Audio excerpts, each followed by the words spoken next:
Gods and Heroes. Chapter 1. Prometheus. Zeus, Jupiter, the mighty divinity, overcame the Titans and became the master of the heavens and the earth. But notwithstanding his hard struggle, he would not have been victor had not Prometheus, the Titan, aided him. At last Zeus, ruler in the skies, became the enemy of Prometheus, who originated the hated race of the Titans, and only awaited an opportunity to punish him. He soon found the opportunity, for Prometheus was attached to mankind, whom Zeus intended to destroy, in order to people the earth with a race of older creation. Prometheus endeavored to dissuade him, but Zeus persisted in his purpose. Then Prometheus said, "Have you forgotten that the curse of the death-run Cronus rests upon you, and that by the decrees of destiny a mortal only can deliver you from that curse?" When Zeus heard this, he decided to spare the race of mortals. They were leading a wretched life and were unconscious of the spiritual or intellectual gifts conferred upon them by their Creator. They knew not how to fell the trees and build houses to protect them against wind, rain, and the heat of the sun. Like the beasts, they lived in dens and caves which no ray of light penetrated. They knew none of the signs of the approach of the fruit-bringing autumn, nor of winter, nor blooming spring. Destitute of purpose or perception, they lived like strangers in a barren world. Prometheus pitied them. He explained to them the rising and setting of the stars and taught them how to recognize their orbits. He computed for them their numbers, a marvelous feat, gave them the power of recollection and the gift of writing, that highest of the sciences. He made the ox a useful servant to the race by placing the yoke upon it and harnessing it to the cart. He bridled the wild horse and showed them how to use it for riding and drawing the wagon. They also learned from him how to build vessels and manage sails. He disclosed the depths of the earth to them with its treasures of iron, silver, and gold. Up to this time, men had no knowledge of plants or their healing qualities. Prometheus taught them how to avail themselves of this knowledge so as to relieve pain and cure disease. He also imparted to them a knowledge of what was transacted in the councils of the gods and taught them to observe the flight of the eagle. One element of comfortable living, however, was lacking for mankind. It was fire. Prometheus resolved to bring it to them from heaven, but the ruler of the skies ordered him to desist. Watching his opportunity, Prometheus soared aloft, approached the chariot of the sun, and stuck a rod which he carried in his hand in its blazing wheels. Then, descending like a falling star, he brought to men the blessing of the fire. Hermes, Mercury, the swift messenger of the gods, saw this and at once brought the news to the god Zeus. The all-powerful one wrathfully directed Hermes, Up, hasten to Hephaestus, Vulcan, and say that the ruler of the gods needs his service. Vulcan, god of fire, was also god of all the artificers who are engaged with fire. He was honored as the discoverer of all the implements of the chase, the house, the field, and war, and was also famous as the builder of the gold-gleaming dwellings of the gods. So great was his skill that he constructed bellows which could make the flame stronger or weaker, as he wished, as well as sumptuous couches which, at a sign from him, were placed in the assemblies of the gods for their use. When Hephaestus appeared before the ruler of the skies, he was requested to make a maiden of gold. He set about the work at once, and when Apollo, the next morning, mounted his flaming chariot to shed the heavenly light both upon gods and men, a splendid image was finished which in appearance, speed, and movement resembled a beautiful mortal. Zeus then ordered the other deities to adorn the maiden, who was called Pandora, most sumptuously. The celestial ones came at once bearing gifts. From Athene, Minerva, she received a girdle. The Herae, Hours, crowned her with flowers, and the Graces adorned her with exquisite rings and bracelets. Mercury brought her a pernicious gift, that of flattery and unfaithfulness, which was to bring misfortune to men. Thus fitted out with deluding charms and seductive graces, Pandora was conducted to earth by the beautiful winged messenger. From Zeus she had received a golden box, which contained a multitude of evils dangerous to men, and from which they had suffered before Prometheus relieved them. Pandora offered it to him as a gift from Zeus. The watchful son of Titan, however, rejected the gift of the god. Thereupon Pandora offered it to Prometheus, a brother of Prometheus. He was deluded, forgot his brother's warning, and married the fascinating Pandora. The false one immediately opened the golden box, and the multitude of evils from which Prometheus had saved mortals spread themselves abroad once more, and found themselves again plunged into the very miseries from which they had been saved by the son of the Titan. Thus it happened that the seductive charm of woman brought misery to mortals. Zeus again summoned Hephaestus and the two giants, Kratos and Baer, and said to them, "Seize Prometheus, conduct him to the limit of earth, and fasten him to one of the loftiest cliff walls of the Caucasus." The giants undertook the task willingly, but not so Hephaestus, who had compassion for Prometheus. But at last he had to submit to the will of the ruler of gods and men. Prometheus was seized and taken to the desolate cliff. Reluctantly, Hephaestus went to work to fasten the son of Titan with adamantine fetters to the cliff, while Kratos and Baer helped in the task. "Noble Prometheus," said Hephaestus, "it pains my soul to lend my skill to such a deed as this. What wretchedness awaits thee? Thousands of years must pass, and no end to thy suffering. Never wilt thou have sight of one human being to comfort thee. The strength of thy limbs will wane in the heat of the sun, and longingly thou wilt yearn for the star-sown night to cover thee with its mantle and bring coolness to thy burning wounds." Thereupon, Hephaestus and the two servants of Zeus left the fettered one, who cried out, "Thou sacred sky! Ye swift-winged winds! Thou billowy thundering ocean! Earth, thou all-giver! Sun, thou all-seer! I cry to you, behold the fate which has overtaken me, a deity. By the decree of the ruler of all I must endure constant bitter pain 1,000 years. But I will submit to the decree, knowing that the power of fate is irresistible." His groans were heard by the winged Oceanides in the crystalline grotto of their father, Oceanus. They hurried to him, and when they witnessed the fate of the son of Titan, they filled the air with lamentation.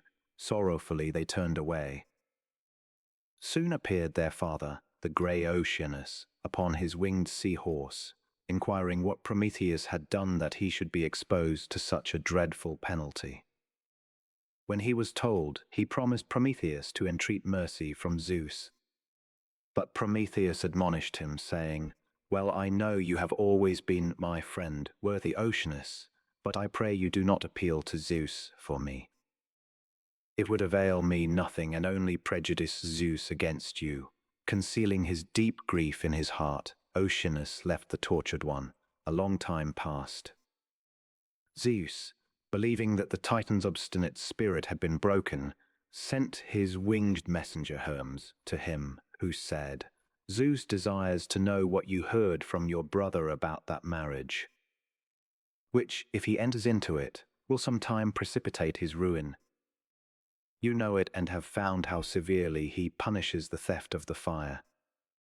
So anger him no longer, but tell him what he wishes to know." Prometheus replied, "Never shall Zeus know what he desires to learn until I am freed from my fetters and relieved of my torments."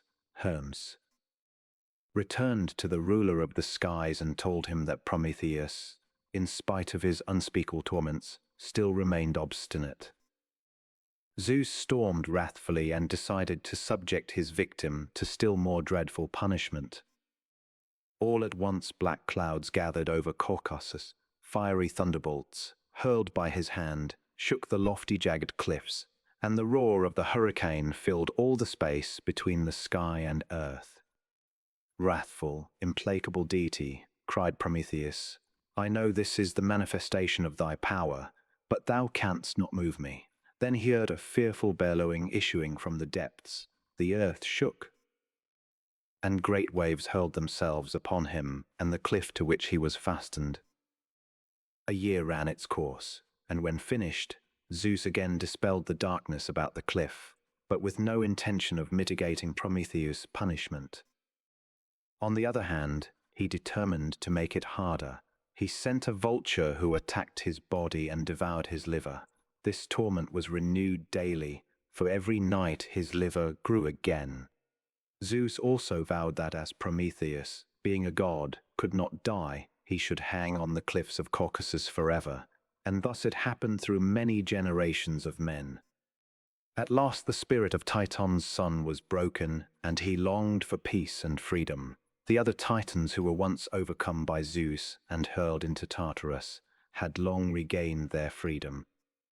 Reconciliation, however, seemed impossible, for Zeus had once vowed he would not send away the vulture and strike off his fetters unless a deity should undertake to descend to dark Tartarus. At this time Heracles, a son of Zeus by a mortal, was traversing the world fighting every monster which was endangering the human race. In his travels he came to Caucasus. To his utter astonishment, he saw the son of a god fastened there and asked him why he had to endure such agonies. Thereupon Prometheus told him of his fate, and Hercules determined to rescue him. Throwing aside his lion's skin and club, and taking a poisoned arrow from his quiver, he shot the vulture, tore his claws from the Titan's groin, and threw him into an abyss. Then Hercules released him from his chains and conducted him to Zeus. Prometheus unwillingly announced to him that a marriage with the beautiful sea nymph Thetis would be his ruin. The reconciliation, however, was not complete, for Zeus' vow was not yet satisfied. He gave Prometheus a gold ring in which Hephaestus had set a little stone from the Caucasus. "Promise me always to wear this ring," said Zeus, "and my vow may be accomplished." Prometheus took the ring and made the promise. Then Hercules fetched Charon, whom he had unintentionally wounded with a poisoned arrow, to the deity. Charon, who was suffering unspeakable torments and longed to die, gladly descended in Tartarus. Thus the conciliation was complete. Warned by Prometheus, Zeus married Thetis to a mortal, King Peleus. At once a multitude of lovely sea nymphs came to escort the bride and groom in festal procession. Zeus and the other divinities also joined in the festivities and celebrated the marriage of the beautiful sea nymph. Chapter 2, Deucalion and Perseus. The human race, which had been steadfast under misfortune, could not bear good fortune.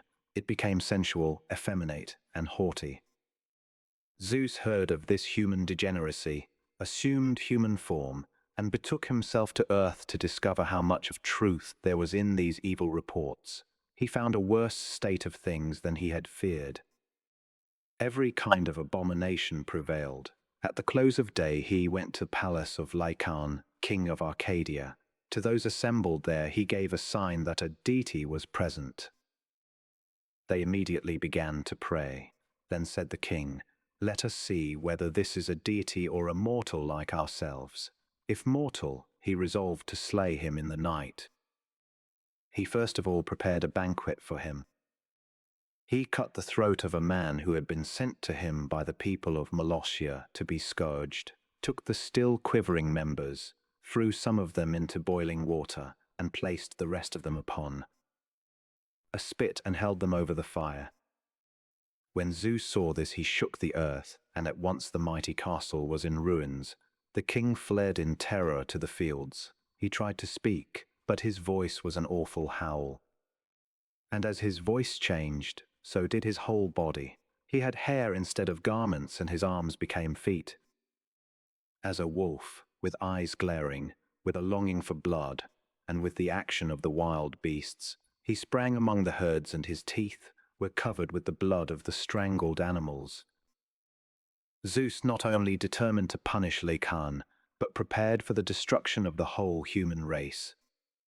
He betook himself to Olympus, entered his golden palace, called the other deities together, and announced his decision to them.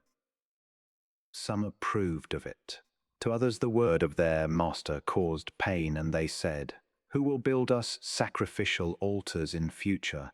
If the race of mortals is destroyed, Zeus promised to people the earth with another and better race, and seized his thunderbolts to hurl them over all the earth. But suddenly he feared that the storm of fire might spread through the whole sacred firmament and reduce the universe to ashes. Therefore he dismissed the one-eyed Cyclops, who forged his bolts, and decided to destroy the world by a deluge. He summoned Aeolus, god of the winds, and ordered him to retain in his grotto the winds which dispel the rain clouds and release only the south wind. This was done. The south wind immediately spread its heavy, wet wings over sea and land.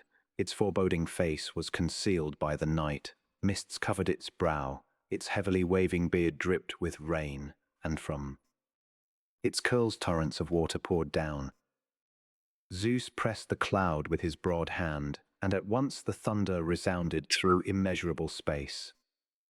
Swiftly the goddess Iris ascended and descended her seven-hued rainbow, drawing water from the agitated sea and filling the clouds. All growing things were bent to the ground, and it was not long before the husbandman's hopes disappeared before the raging flood. Poseidon, Neptune, god of the sea, was the ruler in the universe most actively engaged in the work of destruction. He ordered the rivers to break through the dikes and overflow the land. He himself rode over the sea in his chariot and excited it, so that it hurled its foaming waves upon the shore. Then he smote the earth with his golden trident, so that it trembled and the water covered every place. Trees, houses, and temples fell before the wrath of the flood. The rush of the storm drowned the piteous shrieks of men who, sitting in the trees or upon ridge-poles, vainly stretched out their hands to the darkened heavens. Others fled in multitudes to the mountains to save themselves among the peaks, but higher and higher rose the flood. Some died of fright, some of despair. Others, bereft of reason, rushed aimlessly here and there, until with horrible shrieks they were swallowed up in the raging flood.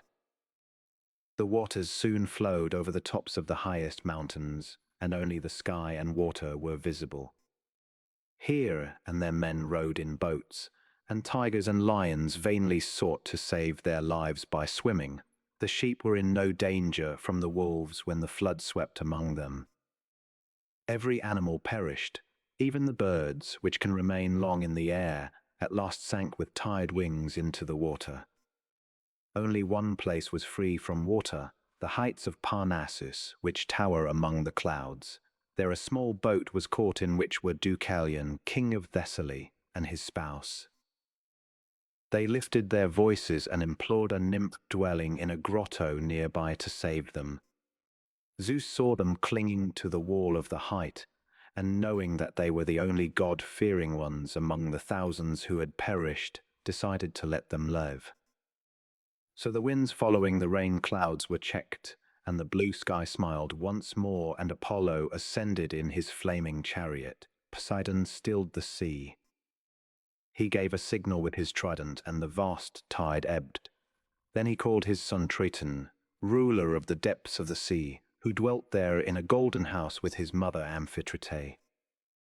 He was half man and half fish, with a bluish, scaly skin. Triton appeared, and Poseidon ordered him to call back the floods and streams which had swept over the land. In obedience to his father's request, Triton raised his wreathed shell, and from sunrise to sunset sounded a blast, which called all the waters back to their depths. The flood receded, mountains and hills appeared above the water, and gradually the plains and forests and devastated fields became visible. Deucalion and Pyrrha left their boat, and as he looked around him at the widespread desolation, he said, "O my spouse, bound to me by ties of kindred and marriage, behold, we are the only human beings in the wide world. How wretched would it then have been if death also had overtaken me?" If thou hadst been swept away by the flood, I should have followed after thee, for without thee I could not have lived, best beloved. Oh! Would that I possessed my father's divine power of creating men and bestowing life upon them. Tears choked his voice, and Piraha wept also. At last they decided to implore Hermes to have mercy and relieve them in their sore straits, and repaired to the temple of the goddess. What a spectacle! The idols were covered with slime, and the fires upon the altars were extinguished. They fell upon their knees, kissed the cold stones, and prayed, "Divine on, all gracious and merciful one, behold, empty is the world, we alone remain of all its mortals.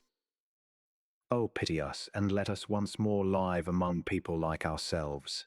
At once through the halls of the temple resounded these words, "Leave the temple, cover your heads, loosen your girdles, and throw behind you the bones of your great mother."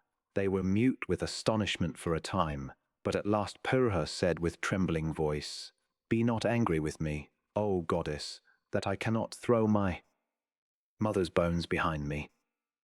Thereby I should disturb the dear one now wandering among the shades in Tartarus." Sadly they descended the temple steps, Deucalion meditating over the mysterious message to them. At last the shadows of grief in his heart were dissipated, and he said, "Best beloved, the goddess intends no harm to us. I believe this is the meaning of her message. The earth is the mother, the stones are her bones, so we will throw them." They began at once to obey the goddess's message. They loosened their girdles, covered their heads, and threw stones behind them. Suddenly life began to manifest itself in the stones. They began to enlarge and take shape. Soon they resembled blocks of marble which the sculptor is fashioning in human form. The softer parts were changing to flesh, the harder to bones. At last appeared the forms of living persons. The stones which Deucalion threw behind him became men, and those which Purha threw became women. Thus was the earth repopulated with beings made of stone, a race of strong minds and stout bodies. Chapter 3. Hermes, Mercury. Hermes was the son of Zeus and Maia, daughter of Atlas the Titan, eldest brother of Prometheus.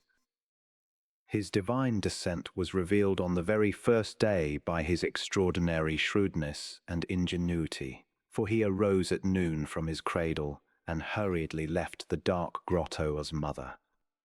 Espying a speckled tortoise feeding in the high grass, and laughing at the sight, he cried out, "Welcome, pretty one. It is well said, where thou abidest there is neither anger nor witchcraft, and yet I think I will kill thee to make of thy shell a pleasant plaything." Thereupon he seized the tortoise with both hands, went back to the grotto, and killed the animal. He perforated the speckled shell, inserted pegs in the openings, covered the hole with ox hide, added a neck to it, and strung 7 well-tuned strings. It was all accomplished in the twinkling of an eye. He tested the strings, and behold, they resounded powerfully and harmoniously to his song. As he sang, another emotion filled his soul. He bethought himself of flesh, for he already had an appetite for well-prepared, tasteful meat. As the sun-chariot disappeared beneath the red gleaming waves of Oceanus, he took his well-toned lute and came at twilight to the shadowy mountains of Piraeus, where the cattle of the sun-god feed in luxuriant meadows. The crafty child enticed 50 of the herd to follow him and made them go backwards so that the hoof tracks would be concealed. That his own footsteps should not betray him, he took tamarisk and myrtle twigs and wove magic sandals with them. Thus he wandered, driving the herd before him, by many devious ways over blooming meadows and darkly wooded heights. At last night waned, and the soft light which Selene, Luna, sends down when Apollo sinks in Oceanus was dissipated by the rosy shimmer of Eos, Aurora, in the smiling eastern sky. When Hermes reached the river Alpheus with the cattle, he herded them and kindled a fire. He then seized 2 of them by their horns, threw them to the ground with great strength, and killed them with a sharp steel. Then he took the best pieces and spread them on wooden spits, but saved the skins for drying. Next he divided the flesh in 12 parts and offered them to the 12 highest Olympian deities. As he saw the smoke of offering rising to the skies, a longing seized him to learn from the flesh whether he belonged to the divine race, which is nourished by nectar and ambrosia. But his exalted intelligence restrained him from the experiment. He left the flesh untouched, surrounded it with dry pieces of wood, and burned it together with the heads and hoofs of the animals. As the smoke rose, he threw his sandals into the Alpheus and hastened back to the grotto. Lightly as the breeze, he slipped through the oval opening, sprang into his cradle, and like a playful child took his lute in his left hand. But his mother was not deceived, and she scolded him for his long absence. The rosy aurora spread over the morning sky, and when Apollo rose in his chariot with its heavily maned white steeds, he looked down upon the lonely meadows and missed the cattle. Amazed, he looked for the tracks of their feet, but nowhere found a trace of them, and no sign that man or god had been that way. He came to Onchestus, where he found an old man, keeper of a vineyard, and asked him about it. The old man replied, "It was a wee child who swung a wand with his hand and drove the herd away." Apollo thought of Hermes and betook himself to Maia's grotto. When Hermes saw the sun's dazzling face, he buried himself deeper in the snow-white sheets and pretended to be asleep. But Apollo saw through the cunning of the child. He searched through the cavern and opened all the spacious chambers. In one he saw nectar and ambrosia and plenty of gold, in another chests of cedar filled with the purple and snow-white garments of the nymph. But as he nowhere found what he sought, he stepped to the cradle and said, "Cunning boy, arise and show me the cattle you carried off. If you do not hasten to obey me, I will hurl you without mercy into the blackened depths of Tartarus, from which no one can rescue you." As Hermes struggled to rise, Apollo seized him and took him to Zeus, who, after hearing the sun god's complaint, laughed loudly and released his cunning son. After giving some living cattle to the sun god, Zeus kept Hermes, and he became the deity of barter and business, and the swift messenger of the gods. All ways were soon known to him, and his winged feet bore him with the swiftness of the wind over land and sea. Chapter 4. Phaethon. Climon bore a son, named Phaethon, who grew up a handsome and stately youth. His father was Phoebus, Apollo, the sun god. Once, when he boasted of his heavenly descent, his companions laughed at him. Shame and anger filled the youth's heart, and he resolved, upon the advice of his mother, to ask the sun god himself if he were not his father. After wandering through Ethiopia and India, he at last reached Apollo's palace. Lofty columns, some made of solid gold, others of fire-colored rubies, dazzled him. Their splendid pediments were made of polished ivory, and the folding door of lustrous silver, the work of the artistic divinity, Hephaestus. There too were to be seen upon the billows of the sea the horn-blowing Triton, near him grey Prometheus, whose office it is to protect the sea god's seals, and Doris, with her daughters, the Nereids. Some of these sea maidens were represented as sitting upon the rocks and drying their green hair, others riding upon dolphins. Above them was the arching firmament. Phaethon approached the palace, but for a spell remained in the hall at a distance, for the brilliancy which emanated from the sparkling crown of his progenitor blinded him. Apollo, with a purple robe flowing from his shoulders, sat upon a golden throne gleaming with jewels. To the right and left of him stood the year, the month, the day, and the hours. Golden-tressed spring was adorned with a wreath, and summer with sheaves of corn. Autumn carried a red basket, with golden grape clusters on her head, and winter could be recognized by his icy beard and silver hair. Apollo, delighted with the sight of his blooming son, said, "What is it, Phaethon, that has brought you here?" "Divine father," replied the son, They mock at me when I call you father. Give me some proof that I am your son." Thereupon Apollo took his sparkling crown from his brow, called his son to him, and embracing him said, "What your mother has told you is true. I am Apollo, your father. That you may know it beyond all question, ask anything of me. Whatever it may be, it shall be granted. I promise you this by the Stygian lake, the dark waters of the underworld, and such a vow, as you well know, is inviolate for us deities." Hardly had his father finished speaking before Phaon, with sparkling eyes, replied, "I pray you let me drive your sun chariot and winged steeds for one day." How Apollo regretted his vow. With mournful visage he shook his head and spoke, "Woe is me that I must keep my promise. Had I not made it, your wish would not have been granted, but now I can do no more than warn you. The fulfillment of your wish will result in dreadful dangers. What you desire is so great a task that your youth and strength are not equal to it. You, a mortal, wish to be immortal. None of the Olympian gods themselves would undertake such a task. It is known to them as to mortals that I alone can drive the sun chariot. Zeus himself, mightiest of the gods, who holds the thunderbolts in his hand and rules over heaven and earth, would not dare to drive it. Learn now the dangers which threaten you. Only with the greatest exertion can the freshly harnessed steeds climb the upward morning path. It is a fearful sight to gaze down from the summit of the sun course. My own heart trembles when I reach that spot. Then the path descends, growing more and more steep. To accomplish it needs a sure hand. Thetis herself, who awaits me in the waves, looks up anxiously, fearing I may not be able to make the downward plunge. And this is not all you must learn. The heavens revolve around you constantly, and the high stars weave in circles. The goal must be firmly kept in sight, in spite of the furious oscillation, and you must not deviate from the course. Oh, son, ask yourself seriously if you can do this.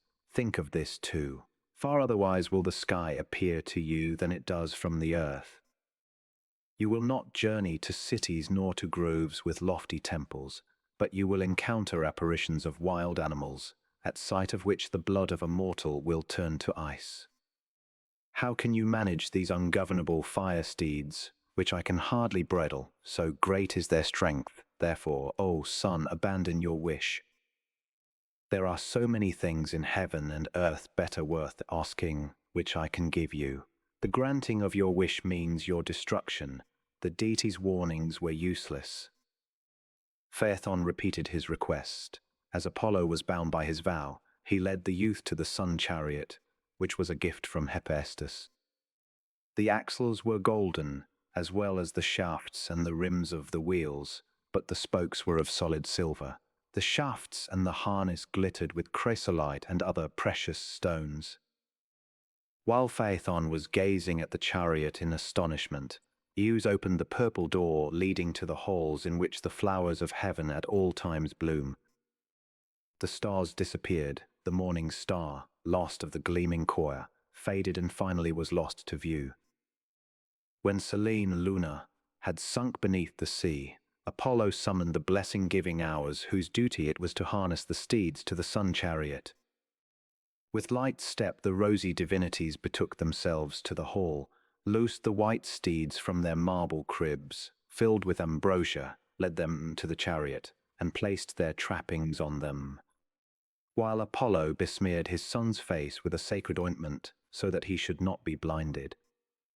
Then he placed the sparkling crown upon his beautiful tresses and said with a sigh, "Since I cannot dissuade you, at least take this advice to heart. Do not urge the horses with the goad, for they go swiftly enough, but hold the reins securely, try to restrain their fiery snorting and govern them safely. Avoid the south as well as the north pole, and keep to the course indicated by the ruts of the wheels. Observe further that it is necessary sky and earth should be equally warm. Go neither too high nor too low, lest you burn either the heavenly mansions or the dwellings on earth. May fortune help you in all other things, so now take the reins and think of my advice.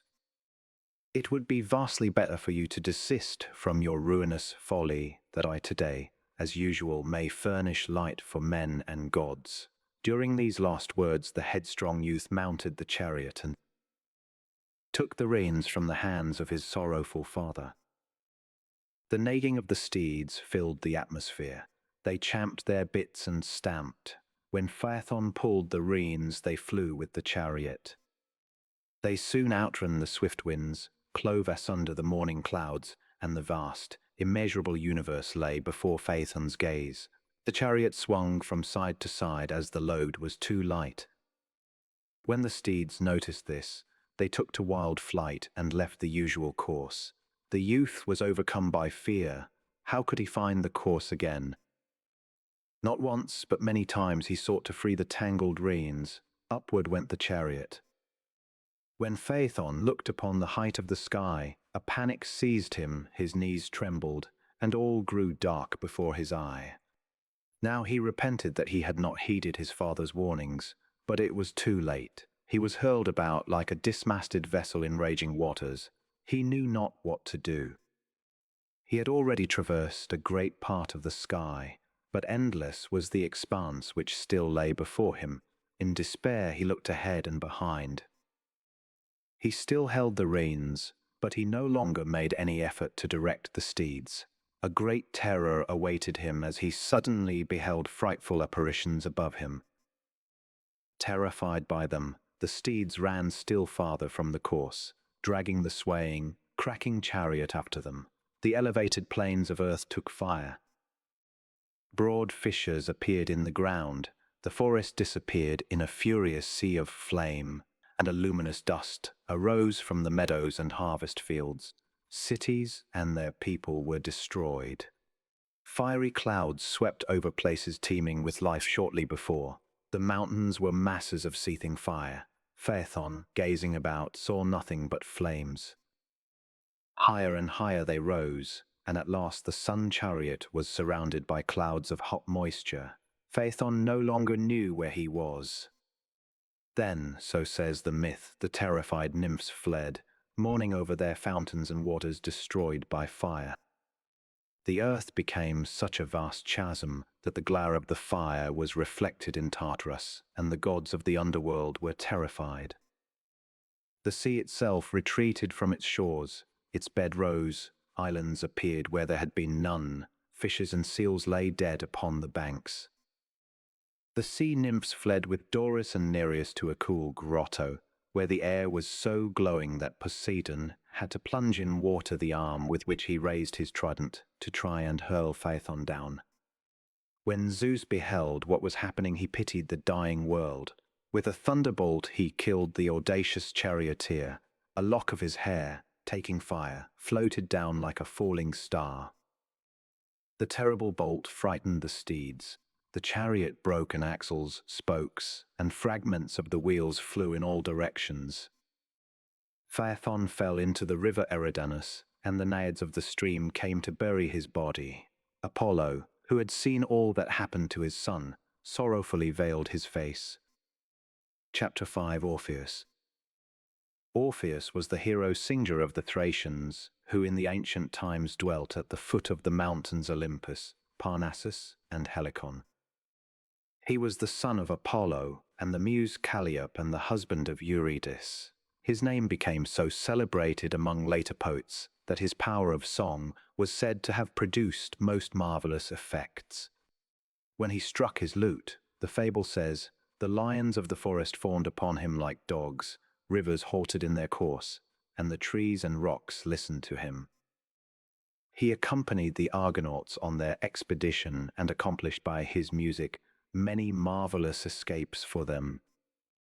When he returned from the expedition, his young wife, Eurydice, and her companions danced upon a beautiful grass plat one day. While engaged in their sports, a snake stung her in the foot, and she died in the very bloom of her youth. The inconsolable husband poured out his grief in tones that filled all hearts with sorrow. Taking his lute, he ventured to the entrance of the underworld, Tartarus and entreated Persephone, spouse of Hades, god of the underworld, to give him back Eurydice. The bars of the gate flew back as he sang. With ever tenderer tones he approached the place where departed spirits wander. Cerberus, the three-headed dog who guards the entrance, quietly wagged his tail as he passed. Ixion's wheel stood still, and Sisyphus stopped his fruitless task to listen to him. Persephone graciously heard Orpheus' entreaty and said, "Go back whence you came. Eurydice shall silently follow, but have a care that you do not look at her until you have reached the upper world. If you gaze at her but an instant, she will be lost to you forever." Orpheus turned back.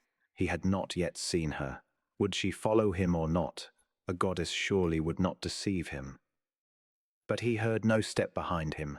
Singing, he went his way for a time, and when in the distance he saw the gleam of the upper world, he cried Eurydice in tender, eager tones. No answer was made. Overcome by grief and anxiety, he forgot the warning of the goddess. An irresistible desire to see her caused him to turn his head, and behold, his wife was quietly and lightly following him. He stretched out his arms to her, and in an instant the goddess's warning was realized. Eurydice suddenly went back, and was never again seen by him. His soul was rent with anguish.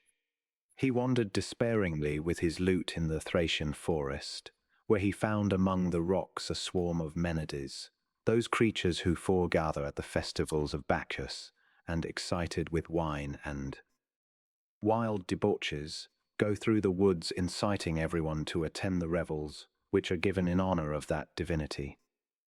They made a loud clamor by clashing their cymbals together and blowing trumpets and horns, and swung their wands, wound with vine leaves and ivy, called the thyrsus, crying, "Evo, Evo, Bacchus." These Menids, who found Orpheus lamenting for Eurydice, snatched his lute away and ordered him to entertain them. With horror he turned from them and rejected their importunities. That was too much for a horde of mad women. They stunned him, tore him to pieces, and threw his bleeding limbs into the forest. Chapter 6. Atalanta. Sconius married in Arcadia and entreated the gods to send him a son. When his spouse bore him a daughter, he became so enraged that he took the child from her mother, carried her into the wilderness, and left her there. The child was nourished by a bear until she was found by some hunters, who took her away, brought her up, and named her Atalanta. Atalanta grew in beauty and strength and became a vigorous huntress, surpassing all men and youths in daring, swiftness, and skill.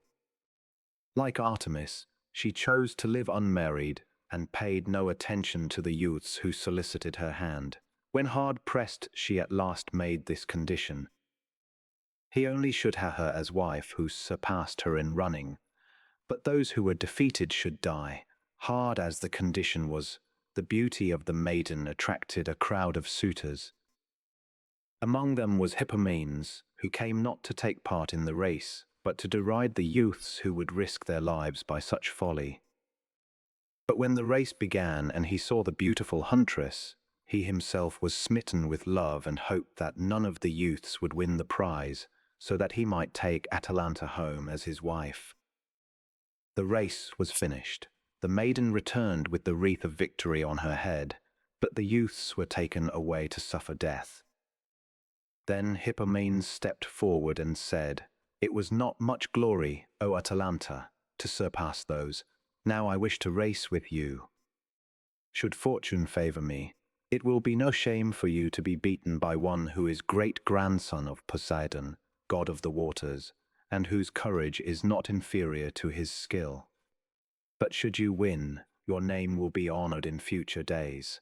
Atalanta looked upon the bold youth, and as he was pleasing in her sight, she was uncertain whether she wished his victory or his defeat. Then she said, "What divinity, O youth, seeks your destruction by giving you the desire to race with me? Those foolish ones, they tried and now must die. At least let me warn you to seek some other maiden." If you reject my advice, I bespeak for you the help of the gods that you may be the winner." While the beautiful huntress thus spoke, Hippomenes called to Venus, who suddenly stood by his side, unseen by Atalanta. She gave him 3 golden apples gathered in the gardens of the Hesperides, and told him how to use them. The trumpets sounded and both started swiftly over the course. What a sight it was to watch the beautiful creature whose feet scarcely touched the ground. "Look," said one, "she could skim over the waving wheat without bending it, or fly over the sea without wetting the soles of her feet." The encouraging shouts of his friends greeted the youth. Hippomenes was overjoyed at the greetings, and Atalanta noticed it with pleasure. It seemed unendurable to her to be beaten, but it was even more painful to beat, and thereby sacrifice Hippomenes' life. For a long time they ran side by side. At last Hippomenes threw an apple to the ground. The maiden saw the rolling gold and stooped to pick it up. The delay threw her back in the race, but she soon caught up with the youth. He threw the second apple. Running out of her course, she seized it, and Hippomenes gained further advantage. He was nearing the goal when he heard the distant applause of his friends. The maiden put forth all her power and soon flew past Hippomenes with burning cheeks, so that his death seemed inevitable. Then he supplicated the goddess and threw the third apple, which rolled far out of the course. The maiden would have left it, but Aphrodite, Venus, induced her to get it. The goddess made the task so difficult that Hippomenes reached the goal first. The judges crowned him, and Atalanta, as she had promised, gave him her hand. The day of their marriage was the day of ruin for both, for they wholly forgot the goddess, and neither made thank offerings nor remembered her kind assistance. Aphrodite therefore decreed a severe penalty. The angry goddess changed them into a pair of lions and harnessed them to her golden chariot. Chapter 7. Tantalus. Tantalus, a rich and powerful king, was deemed worthy by Zeus to visit the gold-gleaming mansions of the gods on high Olympus and to partake of nectar and ambrosia at their tables. Zeus and the other immortals even deigned to appear under Tantalus' roof, to sit at his table and converse in his own speech. Such an honor was too great for a mortal to bear. Inflated with pride, he made himself hated by gods and men. He not only made sport of the names of the immortals and uttered falsehoods, but he would reveal their decrees to mortals and steal nectar and ambrosia for his friends. He at last grew so audacious that he was warned and threatened by the gods. Finally, his penalty overtook him. Upon one occasion, when the gods were visiting him and partaking of a banquet, he decided to test just how far they were omniscient. He killed his son Pelops, prepared his flesh as a test, and set the disgusting food before them. All recognized the unnatural deed of the father except Ceres, whose heart was full of sorrow over the loss of her daughter. So it happened that she partook of the food and ate of the shoulder of Pelops. Zeus collected the parts of the body, substituted an ivory shoulder, recalled Pelops' soul from Tartarus, restored him to life, and then plunged Tantalus into Hades to suffer endless torment. When Tantalus regained consciousness, he found himself standing up to his chin in water. Overcome with burning thirst, he bent his head to drink. But the more he bent his head, the lower the water receded, and at last sunk into the ground, leaving nothing at his feet but dry black dust. As he raised his head, the water raised, only to disappear whenever he tried to drink. Over his head hung branches loaded with fruit. Between the green leaves were pomegranates, balsamic pears, olives, figs, and spicy apples. But whenever the victim raised his hands to pluck them, a wind drove the branches away from him. His torment was endless. A restless longing never to be satisfied was the punishment inflicted upon him by the revengeful divinity. Chapter 8. Salmoneus, Sisyphus, Ixion, and Phlegyas. Salmoneus was a brother of Tantalus, whom Zeus punished so severely for his audacity. A similar fate overtook him also, for he had a spite against the gods and strove to be equal to them. He snatched the offerings intended for Zeus from his altars and commanded that they should be offered to himself. He imitated Zeus' thunderbolts with lighted torches, which he threw down upon the people, and represented thunder by the clashing of iron vessels. In fact, he imitated the ruler of the universe in every way. When he had reached the summit of his insolence, his ruin overtook him. Zeus struck him with one of his bolts and hurled him down to Tartarus. Sisyphus was in the same dreadful place. In the upper world he had been guilty of thefts both among men and the gods. In the very hour of his death he perpetrated an evil deed. He seized and bound Thanatos, the god of death, with brazen bands, and for a long time no one died on earth. The gods of the underworld sent to Zeus this message: "Behold, Thanatos, who went to the upper world to bring Sisyphus here, has not returned. For several days no shade has entered our dark kingdom." Thereupon Zeus sent for the powerful war god Hermes and ordered him to find the god of death. He soon found and released him from his fetters, and Sisyphus was taken to the underworld by Thanatos. Even then he continued his deceitful deeds. He said to his wife, "Do not bury my body, and make the customary death offering to the gods of the underworld." Then he appeared before Hades and Persephone and said, "My wife has not buried my body, and has neglected to make the death offering. Let me go to her and remind the faithless one of her duty. Then I surely will return." His wish was granted, and he returned to the upper world. As he did not come back, word was again sent to Zeus, who dispatched the swift-flying Hermes to take the deceiver back. When Sisyphus saw the divine messenger, his courage gave way, for he knew that no mortal could outdo him in cunning. Hermes took him back to the dark kingdom, where a fearful penalty awaited him. He had to roll a huge block of marble up a high mountain, which no sooner reached the top than it went thundering down. He had to begin his task over again with sweat of toil and anguish dropping from his brow to the earth. Ixion, who had offered violence to the goddess Hera, suffered another penalty. He was tied to a wheel which never ceased revolving. Phlegyas, who burned the temple of Apollo, was also there. He was continually threatened by a rock hanging over his head, which exposed him to constant apprehension and unspeakable torture. Chapter 9. Niobe. Amphion, who married a godlike maiden named Niobe, ruled over Thebes. She became the mother of 7 stately sons and 7 blooming daughters. She would have been esteemed the most blessed of mothers if she could have borne her happiness with moderation.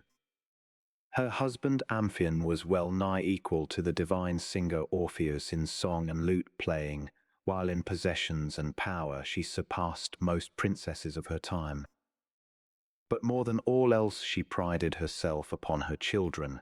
The prophetess Manto went through the streets and ordered the Theban women to the altars of Latona.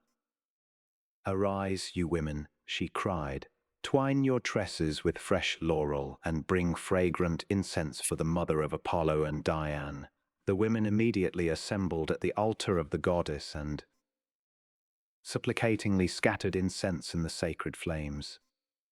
Hardly had they begun the offering song when Niobe appeared, proudly advancing. She wore a gold-embroidered cloak, and on her brow gleamed a diadem.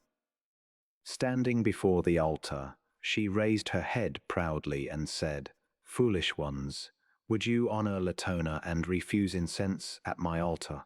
Was not my father Tantalus a guest at the tables of the gods? Atlas, who carries the world's axle on his shoulders, is my ancestor. Zeus is another. My power extends even in far-off Phrygia. The stones with which Cadmus built this city and its castle dance to the music of my husband's lute. Wherever you look in my palace you find inexhaustible treasures. But it is my richest fortune to be the mother of 7 stately sons and as many blooming daughters. And yet you offer to Latona, who has borne but 2, Apollo and Artemis, Diane. Do you not know, foolish ones, how she was persecuted by Juno when the hour of her delivery approached? She could find refuge neither in heaven nor on earth. So contemptuously was she regarded. At last the island of Delos pitied the fugitive and said to her, "Thou wanderest about restless, like myself, and so I have compassion for thee and offer thee refuge." She remained at Delos and bore the twins who are so highly esteemed by mortals, Apollo and Diane. But am not I with my 14 children more blessed than she with 2? She is almost childless, but I am rich in children. So take the laurels from your brows and leave the altar of the goddess who is far less fortunate than I. The Theban women reluctantly acceded to her request.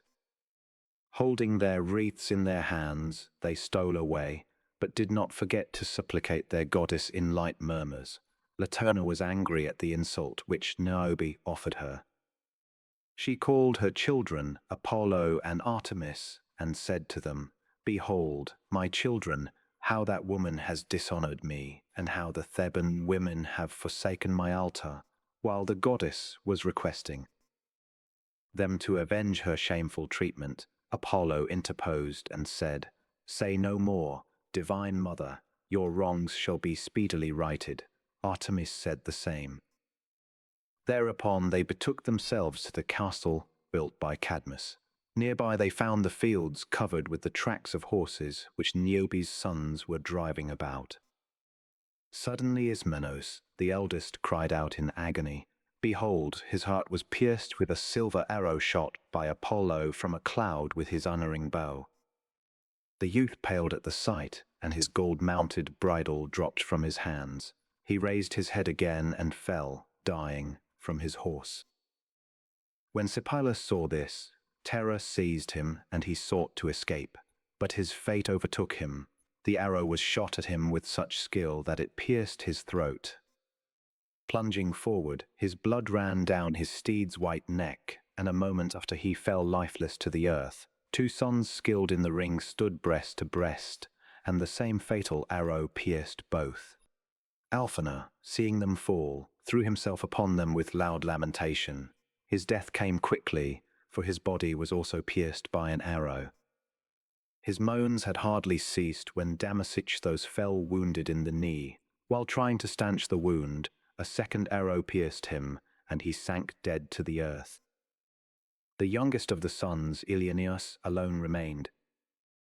The beautiful boy fell upon his knees and thus implored, "All ye gods, spare me." Apollo was touched, but it was too late, for the fatal arrow was already on its way and reached its mark, the heart of the supplicating one. A cry of anguish ran through the city. When the king learned what had happened, despair seized him, and he ran his sword through his body. Niobe also heard of the horror, but could not believe it. She hurried to the field and found the bleeding bodies. How everything had changed for her, but a short time before had been so boastful. Her face was pitiful to look upon. Even her enemies felt compassion. She threw herself down, now upon this body, now upon that, and covered them with kisses and tears. Her hair hung down, and the blood of her sons stained it and her garments. She raised her arms and wildly cried, "Revengeful Latona, now satisfy your delight in my sufferings. My son's death is my death. Triumph, dreadful one, for thou hast overcome me. But no, for I am still richer than thou." Hardly had these words escaped her lips before the dismal twang of the bow was heard anew. Horror seized upon the people and the 7 daughters who were rushing to the spot. Niobe did not quail. Misfortune had stupefied her. One of the daughters, while seeking to draw the arrow from the heart of Ilioneus, was pierced and fell upon his body.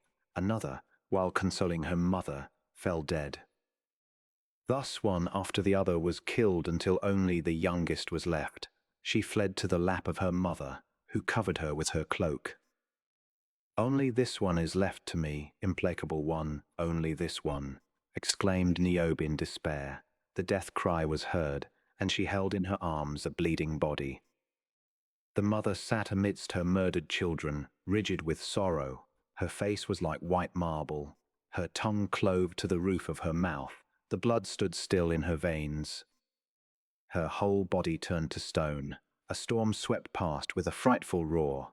Lo, tears of stone fell from her eyes. Suddenly the hurricane carried her upon its wings and left her among the rocky crags of Sipylus. A marble block is there today, and every morning the cold marble weeps.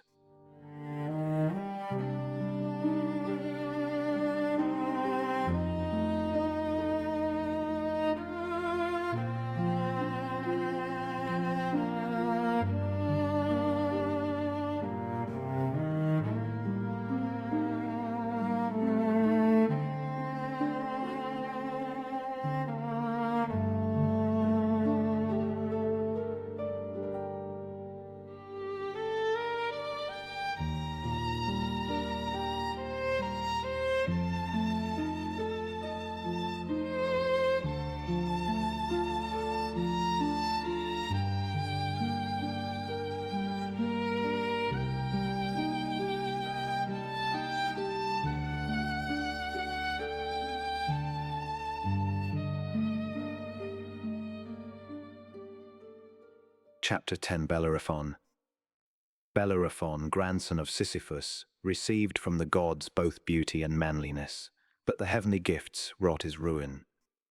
Hardly had Queen Antia looked upon him before she forgot her duty to the king and tried to win him for a husband. When Bellerophon learned her purpose, he turned from her with abhorrence. Thereupon she determined to destroy him and said to her husband, "Kill that profligate who has tried to make faithless to thee." The king's heart was filled with anger when he learned this, and yet he was reluctant to kill the youth himself. So he wrote a letter and sent Bellerophon with it to his father-in-law, the prince of the rich country of Lycia, who extended hospitalities to him and gave a feast in his honor, which lasted several days. Bellerophon then took the letter, whose contents he did not understand, and gave it to the prince. He was amazed when he read that Bellerophon must die, and disliked to deprive so handsome a youth of his life. Finally he ordered him to fight with the dreadful Chimera, a monster having the forepart that of a lion, the middle that of a goat, and the hind part that of a dragon, which continually emitted fire from its jaws. The gods, compassionating the innocent one, sent Pegasus, the winged horse, to him, so that he could raise himself in the air, but he could not catch the horse. Wearied with his exertions, he slept by the edge of a spring. Athene appeared to him there, gave him a golden bridle, and said, "Make an offering to Poseidon, the sea god, and he will aid thee." When the youth awoke, he was holding the bridle in his hand. He at once made the offering and erected an altar to Athene. Then he started to catch the horse, which came to him of its own accord. He placed the golden bridle on it, and in his brazen armor vaulted upon the back of the divine steed. It extended its wings at once and took him to the lair of the Chimera. Now the battle began. His steed sinking towards the earth, Bellerophon hurled a lance at the animal, which penetrated deep into its back. Roaring with rage and pain, the monster reared its dragon body and emitted flames. But its exertions were useless, for Pegasus flew still farther upwards with the youth. It ribbed upon the ground and sought to pull out the bronze spear with its jaws. Then it crawled over the fields, streaking them with blood. Bellerophon followed it, when suddenly it coiled itself up as if dead, but it did not deceive him. From on high he shot down a deadly arrow which pierced through its mane into its neck. It sprang up again, but could not reach the youth. Hardly had it sunk down to the ground before another arrow was driven through its eyes. Fearful was its roar. Men and beasts fled far away in terror, but Bellerophon was not afraid. Unerringly he shot the third arrow, which struck the monster between the vertebrae and pierced the marrow. Spouting fire and blood, it died. When Bellerophon returned from his battle, Still harder tasks awaited him. He had first to encounter the famous Solymi and then the bold Amazons. With the aid of the gods, he was victorious, but on his homeward way new danger awaited him. The king sent out a troop of his most valiant men against him, and they approached the unsuspecting Bellerophon from an ambush. But it was of no avail, for after a short battle he overcame them. When he appeared before the prince, the latter said, "Surely thou art innocent and a favourite of the gods, else thou couldst not have escaped all these dangers." He loved him from that moment and gave him his daughter to wife. Rich in possessions and honours, Bellerophon lived in Lycia. But his good fortune did not last long. He attempted to fly to heaven with Pegasus to participate in the assemblies of the gods. His efforts were useless, and he lost their favour. Pegasus was frightened and threw his rider to the earth, who fell into a field called Allius because he wandered in it blind the rest of his life. Joyless were his days, and at last he died, his heart broken by sorrow. But Pegasus was placed among the stars. Chapter 11. Perseus. Acrisius was king in Argos. It was once foretold that he would be killed by the son of his daughter, Danae. Thereupon he shut up his daughter and her son, Perseus by name, in a chest and threw it into a raging flood. The gods pitied the innocent ones and directed it to the island of Seriphus. The kings of the island, Dictys and Polydectes, were one day drawing a net from the sea. Great was their astonishment when they found a chest in the net and heard sorrowful moanings in its interior. They opened it, and the noble Danae stepped out with her beautiful son. Dictys took them home with him and cared for them as if they had been his own brother and sister. When Perseus reached his young manhood, he surpassed everyone in skill and dexterity in martial sports. Polydectes conceived evil designs against the innocent Danae, and as he feared Perseus, he decided to send him out of the country. He soon found the opportunity. He gave a banquet to the leading men of the island, at which he announced that he was going to take a wife. He also required each one of them to procure a beautiful horse for a wedding gift. In his youthful presumptuousness, Perseus said, "Whatever you wish I promise to do.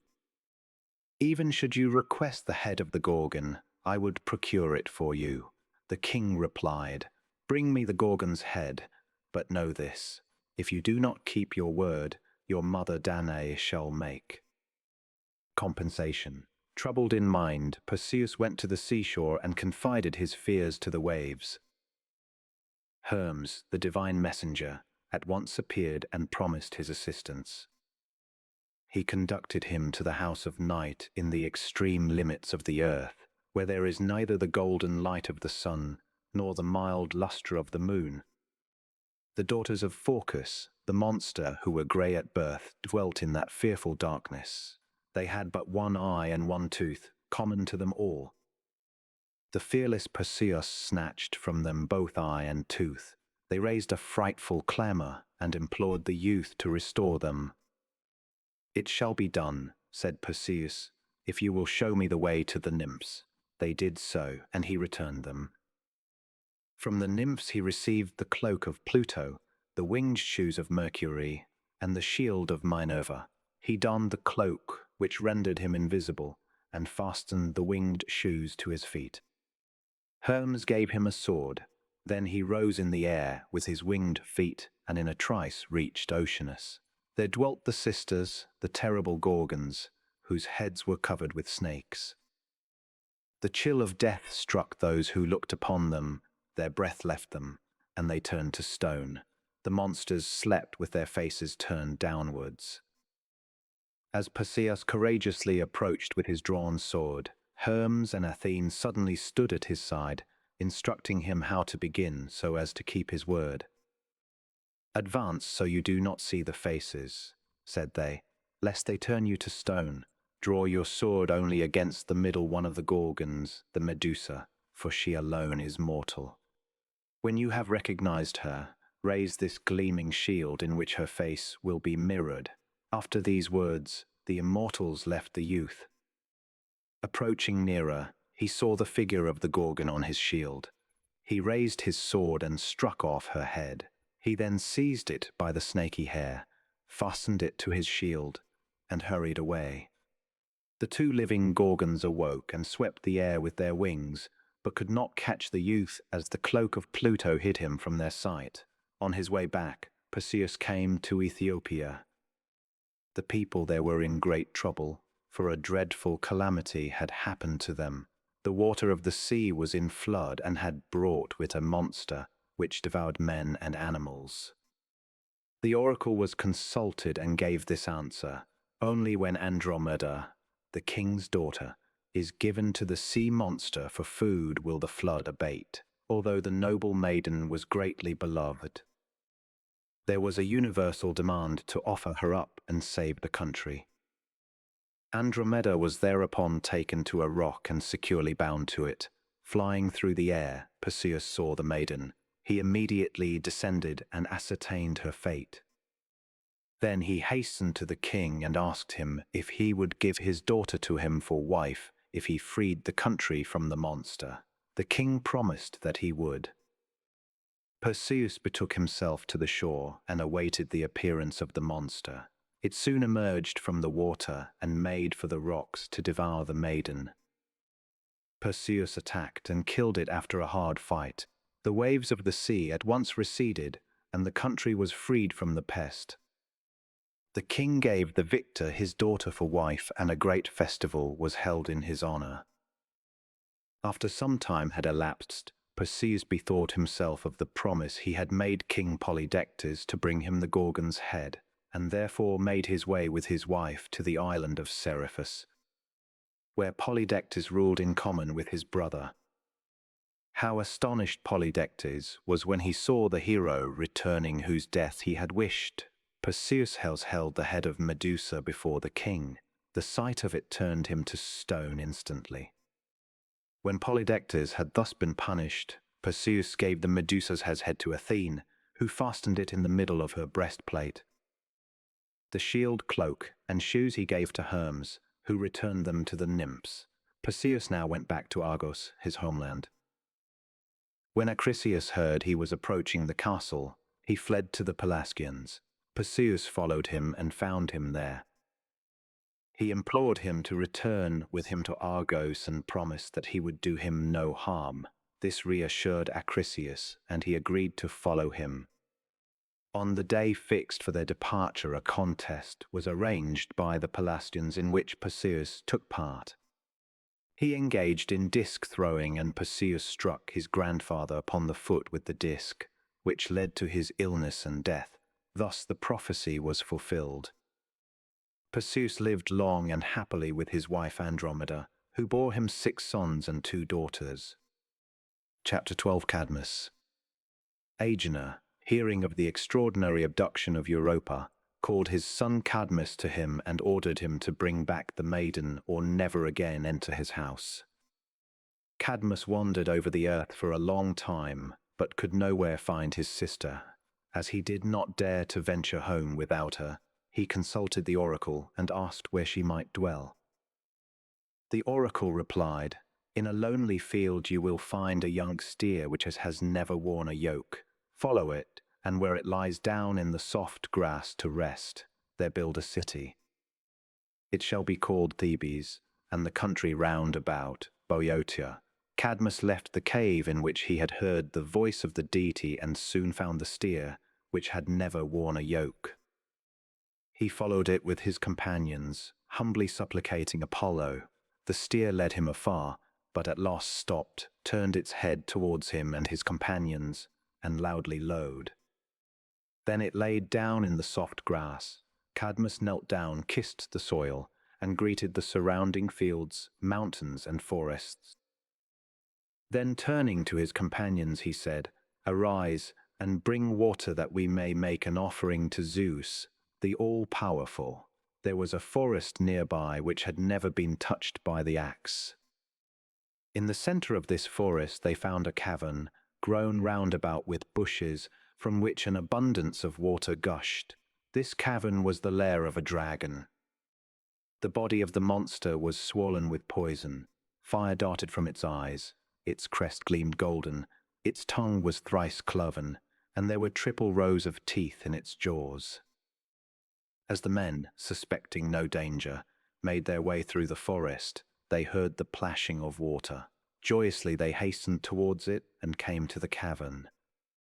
But hardly had they dipped their buckets into the water before the dragon awoke from its sleep. It raised itself and beheld the victims who had approached it so unsuspectingly. Suddenly the men heard a frightful hissing, and as they looked around they saw the dragon's bluish head emerging from the cavern. They dropped their buckets. Their faces grew deadly pale and their limbs trembled. In the meantime the dragon coiled its scaly body and arched itself over the men so that they could not fly. Not one of them escaped. The monster tore some with its teeth, killed some by strangling them in its coils, and the rest were killed by the poisonous breath from its throat. It was already midday, and as the men had not returned, Cadmus decided to search for them.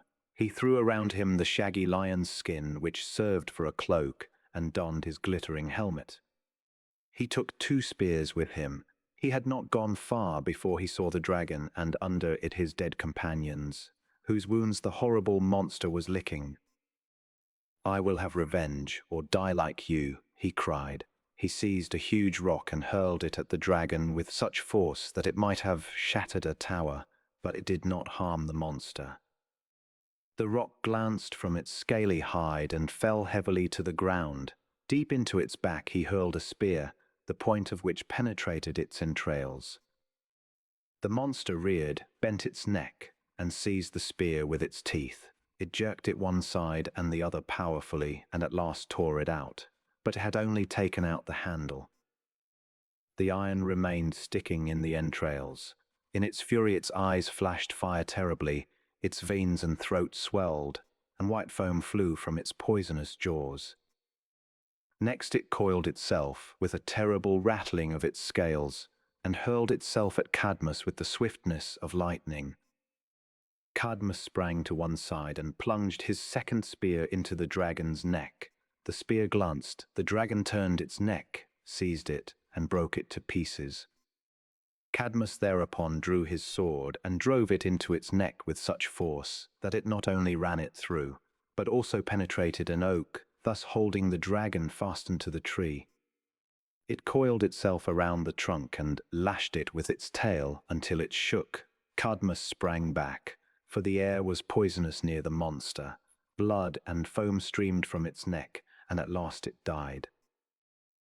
As Cadmus advanced to look at the monster, Athene suddenly appeared at his side and said, "Cadmus, make a circle in the ground with your sword and furrow it, and sow in the furrows the teeth of the dead dragon." Athene disappeared and Cadmus set about the work.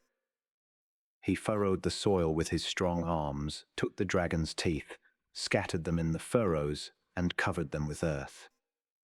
Lo, instantly the clods stirred, spear points pierced upwards, followed by glittering helmets, bearded heads, and at last the bodies of armed men. The human crop increased until at last a troop of warriors stood before him. Cadmus sprang to his weapons, but one of the warriors said, "Do not arm yourself, Cadmus, but avoid the contest." Thereupon the warriors began to attack each other, and a mighty struggle ensued. Only 5 of them survived. Their weapons were thrown to the ground, and they made peace with each other. The 5 followed the brave Cadmus and helped him to build the city upon the spot designated by the oracle. He named it Thebes, as Apollo had ordered. Chapter 13. Dionysus Bacchus. Dionysus Bacchus was the son of Zeus and Semele, daughter of Cadmus of Thebes. By the orders of Zeus, the child was entrusted to Hermes, to be taken to Nysa, a majestic island with clear flowing streams and evergreen meadows. The fruit-bearing trees are covered with vine clusters, and the ocean breezes temper the sun's heat. In the midst of this island is a beautiful valley. The tops of the trees are so closely interwoven that neither a sun ray nor a drop of rain can penetrate them. There is a cavern there, whose rocky arches gleam with variegated colors. Upon either side are lofty trees, some in continual blossom, others loaded with spicy fruit. Brilliantly plumaged birds nest in the trees, and their songs are wonderfully melodious. Flowers grow beneath the trees, filling the air with perennial perfume. There are also resting places for the nymphs there, not made by men, but fashioned by nature. One never sees a withered flower there, nor a dry leaf, nor a trace of decay. Hermes took the child there to be brought up by the nymphs. The boy, named Dionysus, Bacchus, grew rapidly and traveled over various countries to teach men vine growing. He went to Egypt and Syria and received from Rhea, mother of Zeus, his India coat, variegated deerskin, and Perseus. He next passed through the golden valleys of Lydia, the sunny plains of Phrygia and Persia, and the rough country of Media. He visited Arabia the blessed, and nearly all Asia paid him reverence. He rode in a gold-gleaming chariot, drawn by leopards. A multitude of cupids, nymphs, fauns, and satyrs followed him. The old and continually drunken Silenus also belonged to his retinue, which accompanied its paeans with the clash of cymbals and the music of Phrygian flutes. Once it happened that Silenus fell asleep in a wood and was left behind. Some Lydian peasants found the old man and carried him on a litter of branches to their king, Midas, at whose palace Bacchus later arrived. Finding that Silenus had been hospitably entertained, Bacchus assured Midas that any wish of his should be granted. Midas requested that whatever he touched might turn to gold. The request was granted, but Midas soon found that his wish would prove fatal, for not only water and wine, but fruit and all kinds of food turned to gold when he touched them. Repenting his folly, he implored Bacchus to recall the gift. Taking pity upon him, Bacchus ordered him to bathe in the river Pactolus, having done which, he was soon relieved. From that time the sands of that river became gold. Dionysus next came to the country of Idone, free passage through which had been promised him by Lycurgus, its prince. When he encamped in the woods with his train, he was suddenly attacked by the treacherous prince. He placed himself under the protection of the sea goddess, Thetis, but he and his retinue were taken prisoners and fettered. The punishment of this misdeed came quickly. Lycurgus was seized by an incurable madness, and thinking his own son was a vine, he cut off his hands and feet with an axe. But when he saw the bleeding body lying upon the earth, he realized what he had done and released Bacchus. But retribution was not yet complete. The earth bore nothing for his people a whole year long. The Idonians in despair consulted the oracle, which announced that full compensation could be rendered only by the death of the king. He was seized and taken to the mountain of Pangaeus, where he was torn to pieces by wild horses. Bacchus next went to Thebes, the city of his birth. The palace was in ashes, and his mother had perished in it, struck down by Zeus' thunderbolts. The grey Cadmus was still living, but no longer ruled the city. Pentheus was its prince, and to him came the blind seer Tiresias announcing the approach of Bacchus. He was enraged at the words of the seer and rebuked the Thebans when he saw them arraying themselves to meet him. "Is it possible," he exclaimed, "that you have forgotten your origin? Your fathers were heroes, and you would bow before a boy who smears his tresses with balsams, wears a wreath of vine leaves in place of a helmet, and a purple cloak in place of armor." Thereupon he dispatched his servants with orders to seize Bacchus and bind him. His friends were alarmed when they heard this order. Their entreaties were useless. He only adhered more firmly to his purpose. It was not long before the servants returned, bringing Bacchus in fetters. Pentheus said to his people jubilantly, "Now you know what fools you were," and ordered Bacchus to be imprisoned. Then he sent his servants to arrest the whole train, when something wonderful occurred. The earth shook, flames played about the columns of the palace, and Bacchus rose in majesty from his prison. The king was terrified and tried to escape, but he could not avoid his punishment. He was suddenly seized with a longing to witness the revels of Bacchus' followers. Bacchus ordered that he should appear to them as a wild animal. With fearful cries, the Bacchantes rushed upon him and killed him. From Thebes, Bacchus went to Argos, and from thence he decided to cross over to Naxos and made his arrangements with some sea robbers. Not knowing him, they decided to sell him as a slave and pass by Naxos. Suddenly they beheld a stream of wine flowing over the deck and filling the whole vessel with its perfume. Red clusters of grapes hung from the sails. Wreaths of flowers and fruits extended up the mast to the pennant. The crew were overcome with astonishment. "A divinity directs the ship," cried the most sensible of them. "Let us sail to Naxos." But it was too late. Bacchus suddenly stood on the deck in the form of a lion, seized the leader of the pirates, and tore him to pieces. When the others saw his fate, they sprang into the sea and were changed to dolphins. Thus Bacchus punished their misdeeds. After founding many temples, he took his mother Semele to Olympus. Chapter 14. Actaeon. Actaeon was the son of the hunt-loving deity Aristeus and Autonoi, daughter of Cadmus. When he had passed the childhood age, he was taken to the woody mountain of Pelion by the wise centaur, Chiron, and trained as a robust hunter. It was his greatest pleasure to hunt in the valleys and mountains. One day he hunted with some jovial companions in the forests of Mount Cithaeron until midday, when it grew so hot that he rested in the cool shade of the trees. While reposing, he called his companions to him and said, "We have game enough. Our steel and traps are drenched with blood. Let us end hunting for today. When the sun rises in the morning, we will resume the joyous sport." Thus he spoke and dismissed his willing companions. Then he went with his hounds deeper into the forest to find a cool, shadowy spot where he could sleep through the heat of the noon and rest his wearied limbs. He reached a valley full of fire trees and lofty cypresses, called Gargaphia, which was sacred to Artemis. Deep in a corner of the valley, he found a leafy grotto. The rocky arch seemed to be the product of human skill, but was the work of nature. A stream murmured gently along, whose clear water, bordered by green turf, broadened out into a wide pool. This was the spot where the goddess, tired with the chase, bathed her sacred limbs. She was in the grotto, attended by her nymphs, one of whom took her hunting spear and bow. Another relieved the goddess of her cloak, and two of them unloosed her sandals.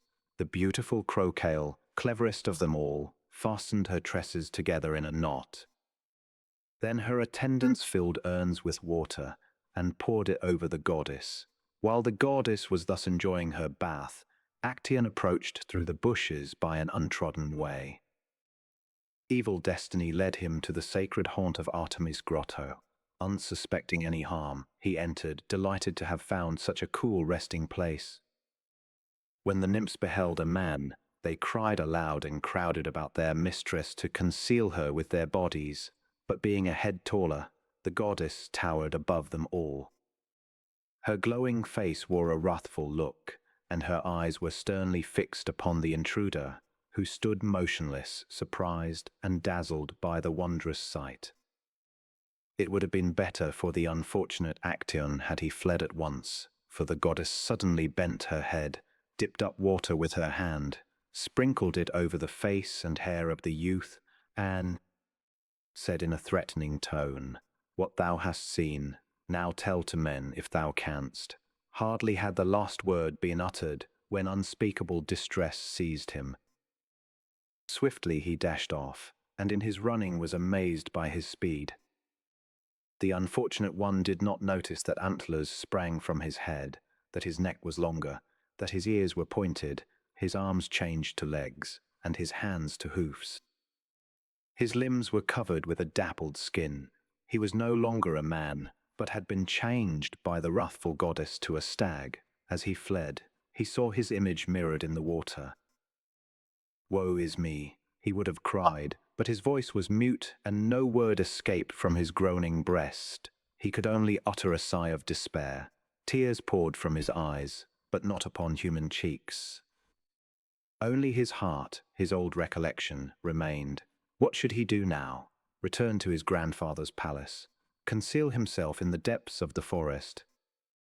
While thus torn by the conflicting emotions of fear and shame, his hounds saw him. The whole pack, 50 in number, rushed upon the imaginary stag.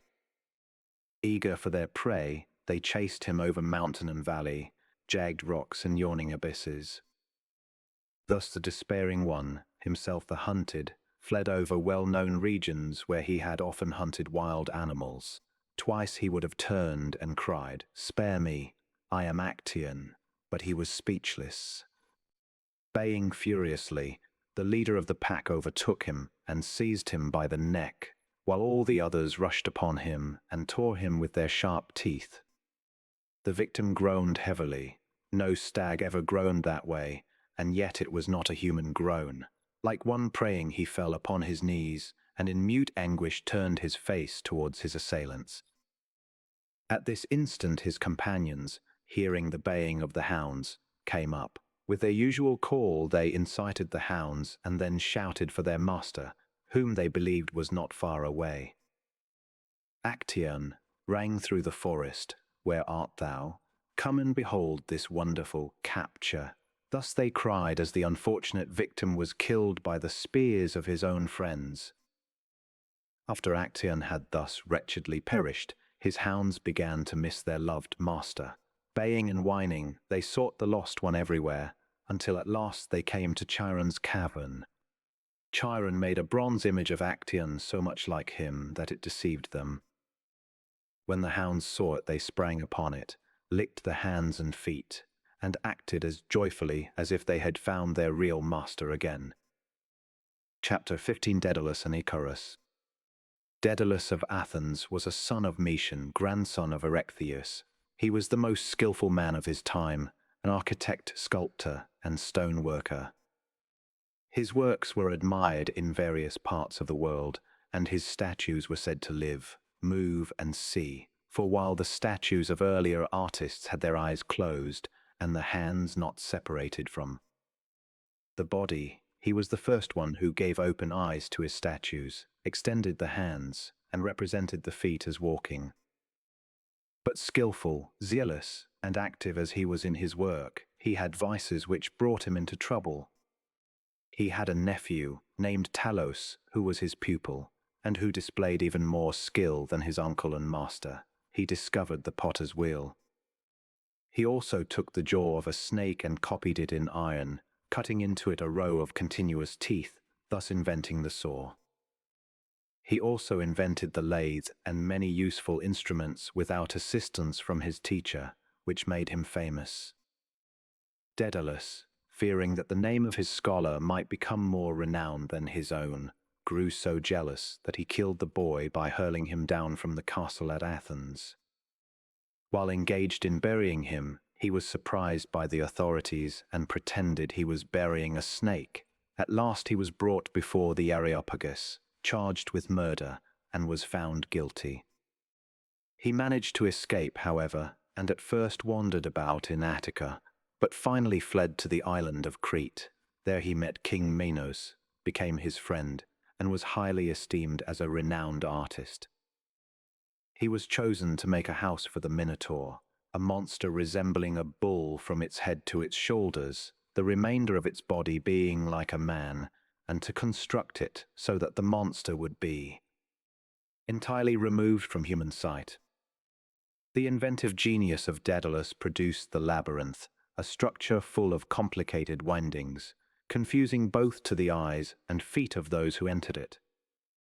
When it was finished and Daedalus began to look it over, the builder himself found his way back to the opening only with the greatest difficulty.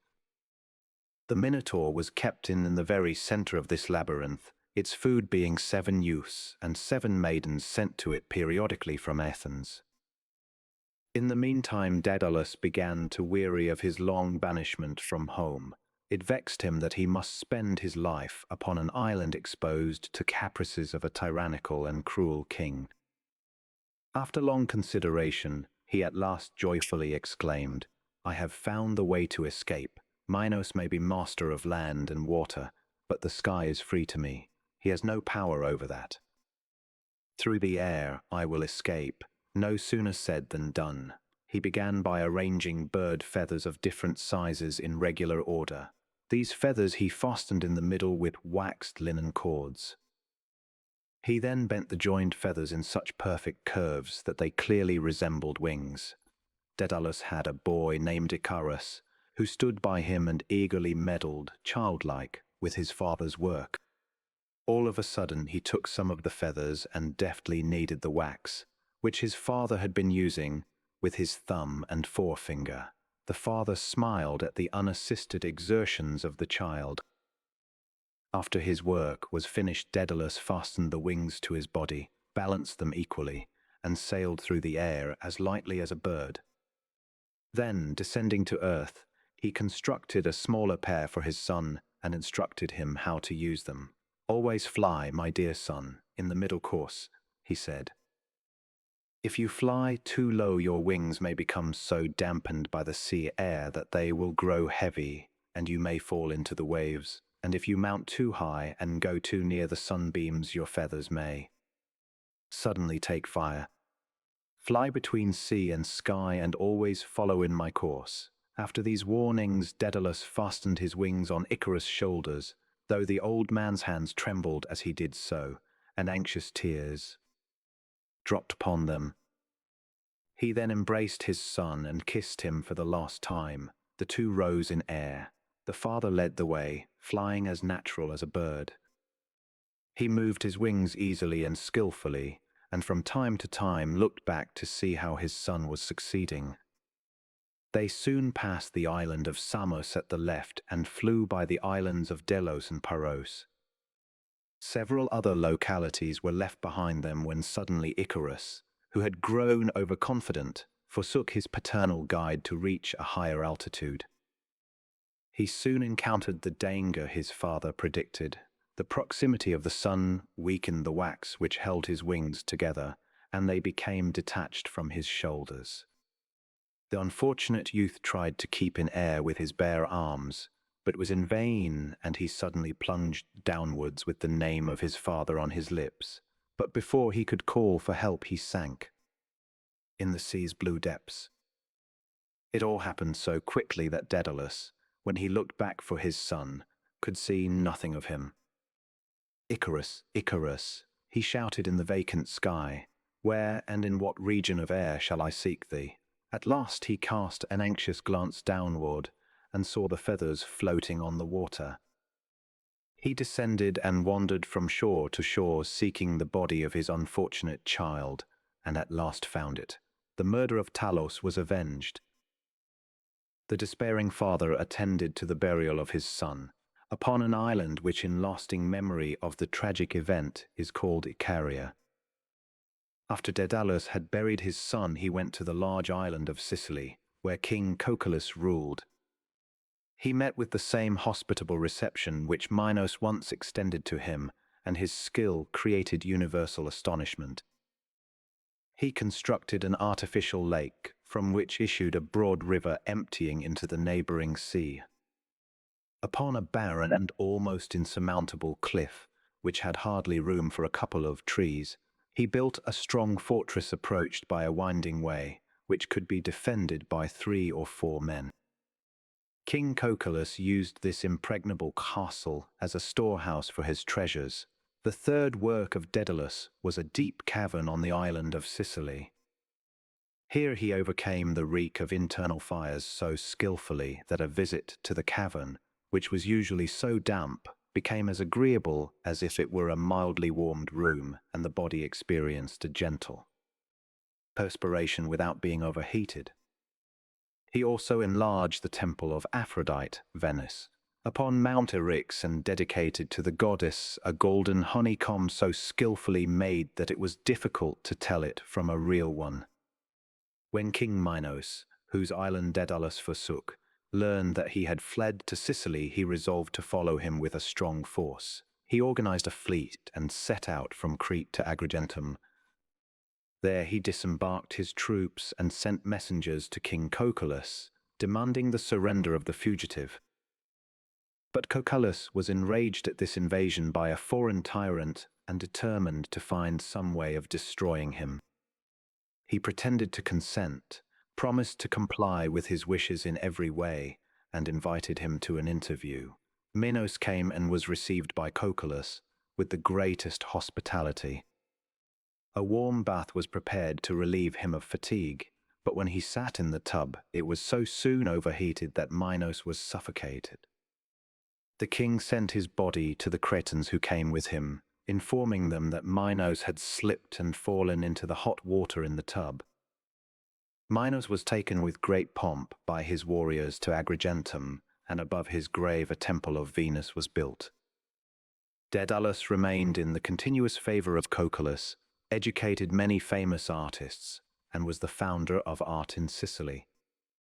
But he was never happy after the death of his son, and while he enriched the country which had given him refuge with beautiful artworks, his old age was sorrowful and full of troubles.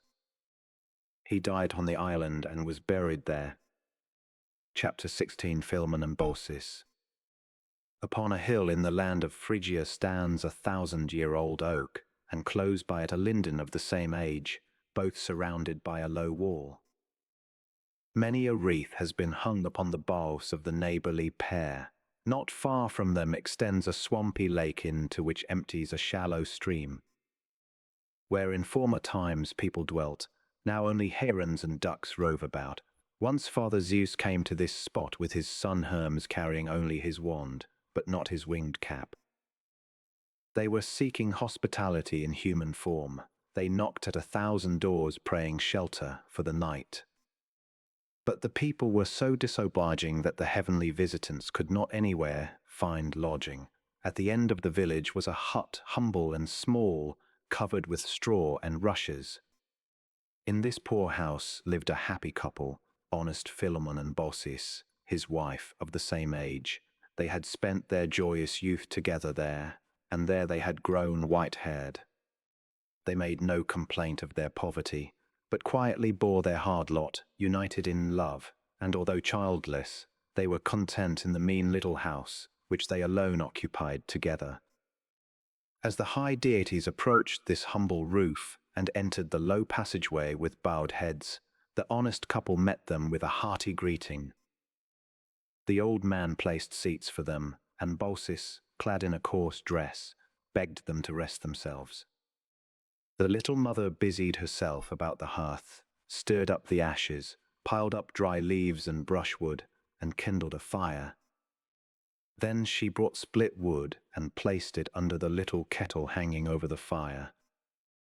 In the meantime Philemon brought cabbage from his well-watered garden, deftly unleaved it, took down a side of smoked pork with his two-tined fork from the ceiling, and cut a huge piece from the shoulder to put into the boiling water.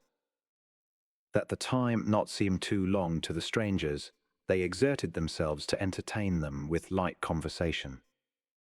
They also poured water into the wooden tub, so that they could enjoy a foot bath.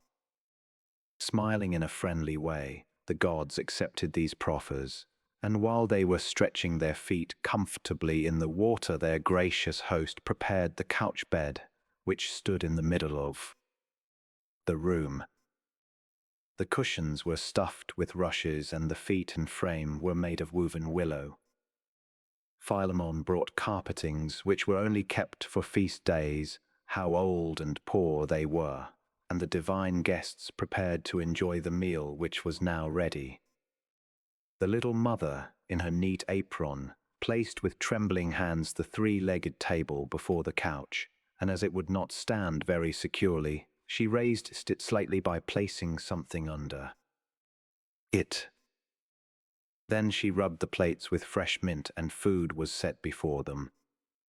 There were olives, cornelian cherries, preserved in clear thick syrup, also radishes, endives, fine cheese, and eggs cooked in the ashes. Perseus brought all these in earthen dishes, besides a showily coloured pitcher and neat cups of beechwood, glazed on the inside with yellow wax, filled with milk, for they had no wine. Nuts, figs, and dates were brought for dessert, and 2 dishes filled with plums and spicy apples. In the middle of the table was a wittish honeycomb. But the finest seasoning of the meal was the good friendly faces of the honest old couple, testifying to their honesty and generosity. As all were enjoying the food and drink, Philemon observed that the pitcher contained wine instead of milk, and that in spite of emptying of the cups, they were continually refilled. Then he recognized with surprise and fear whom he was entertaining.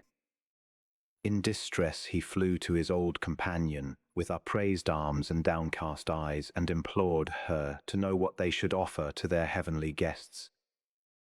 Suddenly it occurred to them that they might offer their only goose.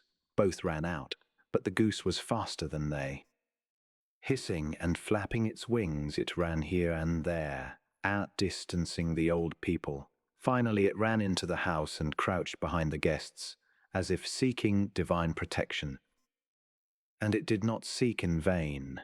The guests restrained the ardor of the old people and said with a laugh, "We are gods who have come to earth to test the generosity of men. We found your neighbors wicked, and they shall be punished. But you shall leave this house and follow us to the summit of the mountain, so that you shall not suffer with the guilty ones." Both obeyed, and leaning upon their staffs, they wearisomely climbed the mountain. They were not an arrow's flight from the highest peak when they anxiously looked down and saw the whole place changed into a raging waste of waters, and of all the houses only their own little one remained. While they stood astonished and bewailed the fate of the others, behold, the poor old hut towered above the waters as a temple. A golden roof was supported on its columns and its floor of marble. Zeus turned to the trembling old people and said, "Tell me, honest old man and worthy wife of the honest old man, what do you most wish?" Philemon exchanged a few words with his wife and then said, "We would be your priests. Permit us to serve in that temple, and as we have so long lived together, let us die at the same hour. Then I shall never see the grave of my dear wife, nor will she have to bury me." Their wish was granted. As long as they lived, they served in the temple. And once, when weary with the weight of age and years, they were standing on the sacred steps, thinking of their wonderful fate, Perseus saw her Philemon and Philemon his Perseus disappearing and floating away to the distant height. "Farewell, dear one. Farewell, beloved one," said each as long as they could speak. Thus ended the worthy pair. He was turned into an oak and she into a linden, and thus they remained as close together in death as they had been in life. Goodness is prized by the gods. They bestow honors upon those who prove themselves worthy. Chapter 17, Arachne. In Hypaipa, a little city of Lydia, dwelt a maiden of lowly birth named Arachne. Idmon, her father, was a dyer at Colophon, and her mother, who died early, was born of poor parents.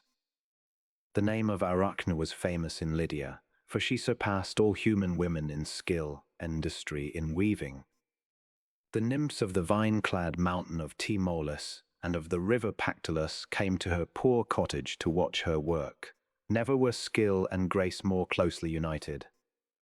Whether she was first preparing the coarse wool, or drawing the threads finer and finer, or revolving the spindle with nimble thumbs, or stitching with the needle, it always seemed as if Pallas Athene herself must have instructed her. Arachne knew nothing about it, but she often declared in an offended tone, "I did not get my skill from the goddess. Let her come and try her skill with me. If she defeats me, I will bear any penalty."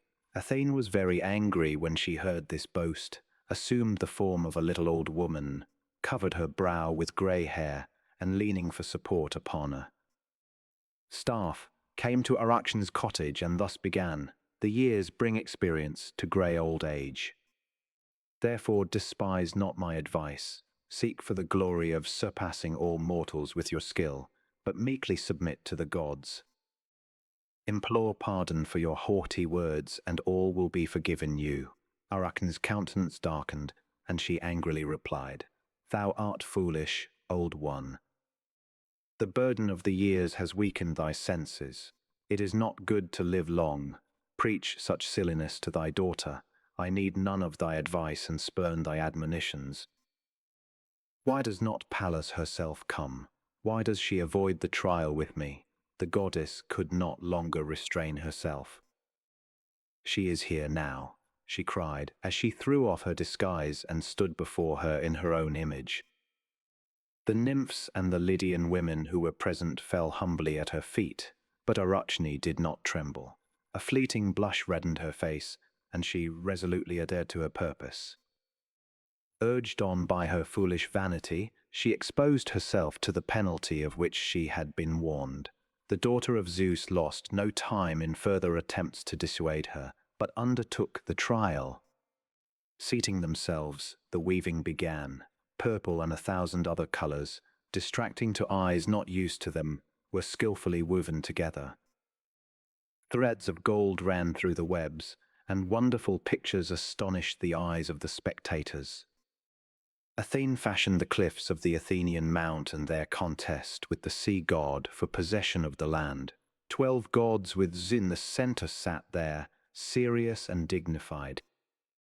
Here stood Poseidon as he struck the rocks with his trident.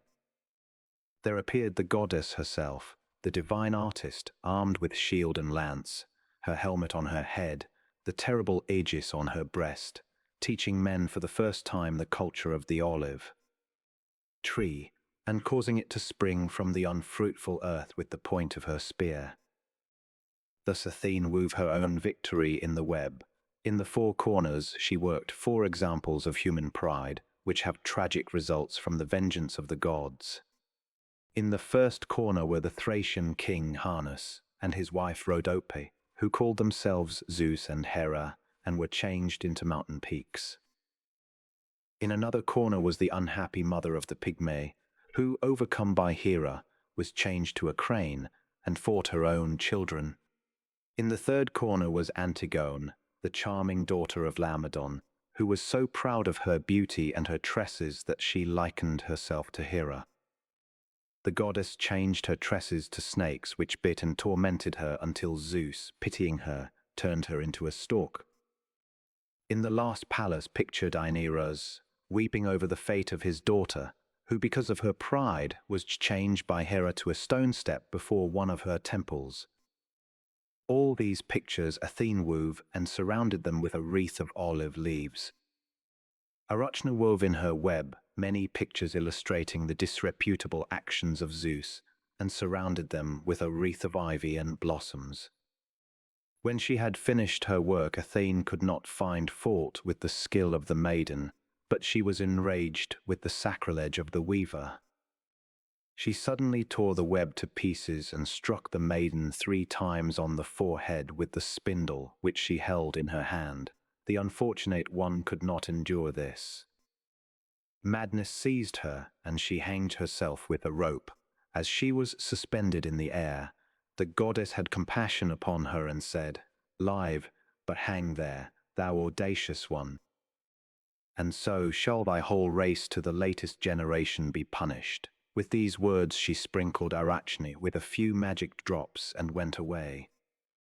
The hair, nose, and ears of the maiden disappeared, and she shrank into a small and noxious insect, and the spider today still weaves its web, the old art. Chapter 18 Hyacinthus. The youngest of the sons of the Laconian king Amyclus was Hyacinthus. Phoebus Apollo beheld the beautiful boy, who soon became his favorite. He sought at first to elevate him to Olympus that he might be ever near him, but a sad fate prevented this and cut him down in the very flower of his youth. Apollo often forsook sacred Delphi in order to enjoy the company of his favorite at the river of Eurotas in the neighborhood of the unwalled city of Sparta. He left his lyre and bow and joined Hyacinthus in hunting among the hills of Taygetus. Once at noontime, when the sun was sending down its hottest rays, both threw aside their garments, anointed their bodies with oil, and began throwing the discus. Apollo was the first to take the heavy weight and hurled it so powerfully that it pierced the clouds. He waited long for the discus to fall to earth again. Eager to imitate his teacher, the boy sprang forward to make his throw, but suddenly was felled to the earth by Apollo's discus. Apollo rushed to him and sought to animate his stiffened limbs. He wiped the blood from the dreadful wounds, applied healing balms, and sought to stay the fleeing spirit of his favorite, but it was in vain. Like a broken flower in the garden, the poor boy's head drooped, exhausted, upon Apollo's breast. Apollo called him tender names and bedewed his face with bitter tears. Oh, that he were not a god so that he might die for him. At last he cried out, "No, sweet child, thou shalt not wholly die. As a flower thou shalt tell of my sorrow." As Apollo said this, lo, from the streaming blood which reddened the grass sprang a flower of dark lustre like Tyrian purple, lily formed upon a stalk rich in blossoms, and showing upon its little leaves in clear form the sigh of the god, that is, alas. Alas, thus originated the spring flower, which bears the name of the favorite of the god, and speedily dies as did he, a type of the transitoriness of all beautiful things on earth. In Laconia, when the summer came, they always had a great festival in honor of Hyacinthus and his divine friends, the Hyacinths, whereby they kept the boy in memory, sorrowfully, as one who perished. Early, but joyously as one beloved of the gods and deified.